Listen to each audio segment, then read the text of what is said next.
Hem vist a Celia Villalobos jugant al Candy Crush, però ara la veiem a Masterchef. Ese miedo terrible que tengo a la crítica, dura.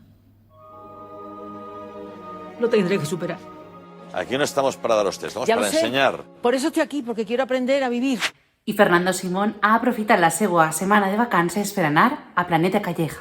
Necesitaba unas vacaciones que afortunadamente hemos podido coger porque tenemos un equipo excelente en el ministerio, y cuando me llamaste para decirme si me apetecía venir contigo, vamos, por supuesto, encantado. El que tenim clar és que la política ha deixat d'estar únicament als espais que tenia reservats, com els d'informatius o debats, per a entrar també, endinsar-se també a l'espai de l'entreteniment. Què aconsegueix això? Doncs, clarament, entrar a les pantalles d'aquelles persones que no estan interessades a priori per la política. I a més, mostra els líders polítics més normals, més propers. Al cap i a la fi el que fa és humanitzar-los. Ho hem vist quan han anat a l'Hormiguero, també quan han anat a Sálvame o quan han anat a casa de Bertín Osborne. Soc Teresa Ciges. Benvinguts al canal de YouTube sobre comunicació política. Quins trets veiem a l'Infoentreteniment? Doncs bé, un estil comunicatiu informal, una personalització del candidat de líder polític i una humanització. També un ús del seu relat personal i una espectacularització.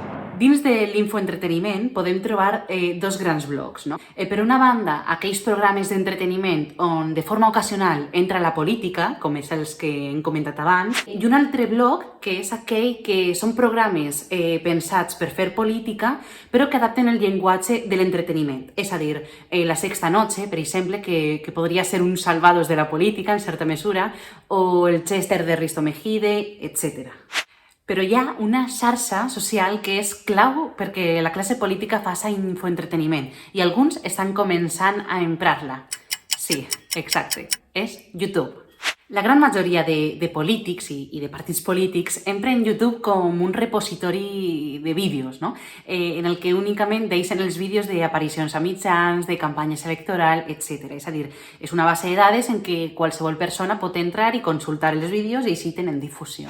Ara bé, tenim alguns polítics, són poquets, però són rellevants, que fan un ús de YouTube clau, adaptant el llenguatge YouTube i les formes de narrar a YouTube i aprofitant, fent un contingut pensant únicament per a esta xarxa. I sí, podríem dir que tenim alguns polítics youtubers. I si t'interessa tot allò relacionat amb la comunicació política, no dubtes a subscriure't a aquest canal. Així estaràs al dia de tot el contingut que anem fent i a més ens ajudes a fer més gran aquest projecte. I ara sí, parlem dels polítics youtubers, que sé que en teniu ganes. Tenim principalment 4 polítics youtubers. Quins són? Hi ha diferències, com ara desgranarem, però principalment hi ha 4 polítics youtubers, o que fan servir YouTube com a eina estratègica de comunicació. En primer lloc trobem a Pablo Iglesias, que a través de la tuerca han emprat aquesta xarxa de forma excel·lent. En segon lloc, Gabriel Rufián, a través de la fàbrica de Rufián, que també ha adaptat el llenguatge de la tuerca. En tercer lloc, Ada Colau, que durant la campanya electoral a les municipals es va fer una youtuber estrella, per dir-ho d'una forma. I en quart lloc, la recent incorporació, que és Cayetana Álvarez de Toledo. Si ens fixem en el nombre de subscriptors, veiem com la tuerca té 197.000 subscriptors. Això és una bestiesa, però val a dir que ja estan 10 anys en marxa. Pel que fa a la fàbrica de Rufián, que fa uns 2 anys, any i mig que està en marxa, 51.700 subscriptors. Cayetana Álvarez de Toledo, que farà unes 2 setmanes que està en marxa, ja té 19.800 subscriptors. I Ada Colau té 5.400 subscriptors. Així, a simple vista, ja podem arribar a la conclusió de que l'esquerra arrisca molt més comunicativament que la dreta. I és més de la seva zona de confort. I anem a parlar de Cayetana a veure què ha fet. Cayetana va cridar l'atenció fa 2 setmanes amb un nou canal de YouTube que obria amb uns vídeos que duien per nom Catilinàries, fent referència a Cicerón. Esperem que no vulgui comparar-se amb Cicerón. Ara bé, des del meu punt de vista, és una estratègia molt àgil l'haver-se obert este canal de YouTube. Per què? En primer lloc, perquè té un accés directe amb la gent, amb el públic, amb els lectors, sense cap intermediari. No necessita dels mitjans ni d'altres vies. En segon lloc, perquè es pot estendre, es pot explicar molt més que amb un simple tuit. En tercer lloc, és una arma de doble fil per al PP, perquè ojo a veure què fan amb ella, que ho pot acabar explicant.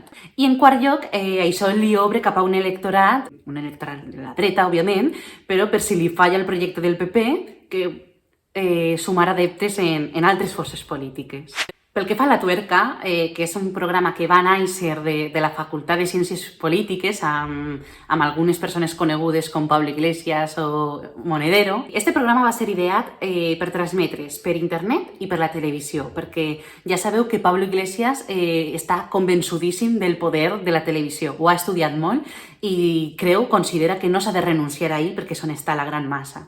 Doncs bé, La Tuerca va néixer com un programa d'entrevistes, com bé he dit, enfocat cap a internet i cap a la televisió, i es va emetre al YouTube des del primer moment, també a Público TV, i a dia d'avui, fa 7 mesos que no està actualitzat, però fins fa 7 mesos Pablo Iglesias estava fent entrevistes a diferents personalitats, no sols del vessant polític, sinó també cultural o social. Això ha sigut una arma potentíssima per a Podemos, ha funcionat molt i molt bé perquè s'han aproximat a uns públics que potser no podrien haver arribat d'altra forma. S'ha mostrat més propers, ha divulgat el missatge que volien fer arribar i considerem que ha sigut una ferramenta, una eina comunicativa molt i molt potent en els últims 10 anys. A diferència de La Tuerca, la fàbrica de Rufián naix pensada per a ser vista a YouTube. I per tant, els llenguatges de YouTube es tenen molt en compte i els ritmes també a l'hora de la producció. Crida l'atenció que la llengua vehicular de la fàbrica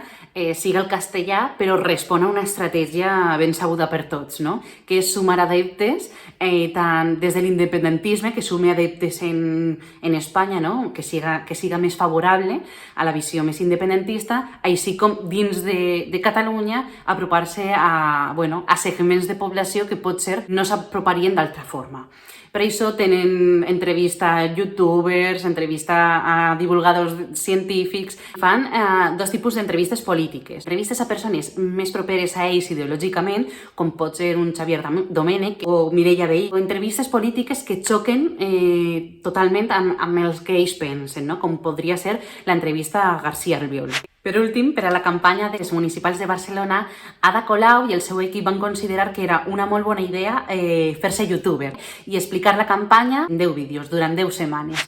En aquell moment va despertar polèmica perquè feia servir un vocabulari al que no estàvem habituats a escoltar-la, com per exemple superpower, superflower, pinchazo, rancios... una sèrie de vocabulari que és més dels adolescents d'avui en dia que no propi d'una alcaldessa, és d'ella. Sí que és cert que anem a veure. La idea de fer estos vídeos per mi va ser molt potent perquè s'aproximava a figura política a un públic que potser no veuria a aquesta persona, no? De fet, l'objectiu de tots aquests vídeos, de tots els polítics que entren a fer vídeos en YouTube, òbviament i clarament és entrar en un espai a un públic que d'altres formes no podrien entrar, ¿vale? Això que quede clar. Com deia abans, en aquests 4 exemples tot suma. No crec que ningú deixi de votar-los perquè hagin fet un vídeo a YouTube, però segurament sí que hi haurà gent que els vota perquè els ha vist a YouTube i els agrada el que diuen i el que fan. Per tant, hem d'animar els polítics a donar el pas i entrar a este món creador de YouTube, perquè arriben molt directament a un públic, poden segmentar molt bé i poden arribar a un públic que d'altres formes no poden arribar, no? Que a través de Twitter no podran arribar ni a través d'Instagram. I mireu que amb Instagram ja podem obrir-nos portes, Així que us anime a navegar per YouTube, a descobrir què estan fent els nostres polítics a YouTube, fins i tot si trobeu algun polític que també està fent coses interessants a YouTube, a deixar-nos els comentaris i així poder compartir-lo a tothom. I res més, que estigueu al tanto, que estigueu al dia. Moltíssimes gràcies per arribar fins ací i fins el proper dia. Adeu!